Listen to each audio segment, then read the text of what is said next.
শীতের দিনে গরম আর সুস্বাদু কিছু খেতে ইচ্ছে করছে? তাহলে আজই তৈরি করে নিন রঙিন শীতের সবজি দিয়ে নুডলস। এটি সহজ এবং ভীষণ মজাদার।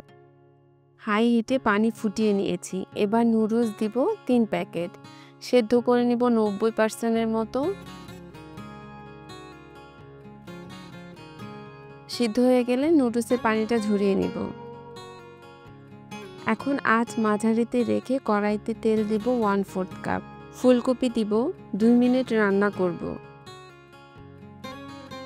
এবার সিম দিয়ে দিব। আপনারা আপনাদের পছন্দ মতো যে কোনো সবজি দিতে পারেন। যদি একটু বেশি পরিমাণে সবজি দিতে চান তাহলেও দিতে পারেন। এখন দিয়ে দিব টমেটো। আসলে যে সবজিগুলো সেদ্ধ হতে একটু বেশি সময় লাগে সেগুলো আগে দিয়ে রান্না করতে হবে। এখন বাঁধাকপি দিব আর একটু নেড়েচেড়ে দিচ্ছি। আর কাঁচামরিচ দিয়ে দিব। নুডলসের মশলা দিয়ে ভালো করে মিশিয়ে নিব।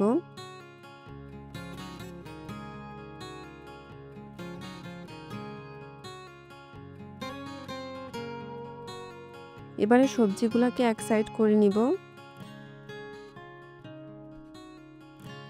তারপর ডিম দিয়ে দিব।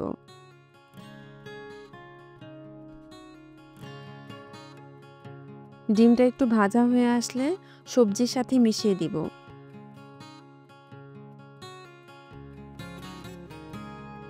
এখন আরও ১ প্যাকেট নুডলসের মশলা দিয়ে দিব। আর সেদ্ধ করে রাখা নুডলস অল্প অল্প করে দিয়ে মশলা আর সবজির সাথে ভালো করে মিশিয়ে নেব।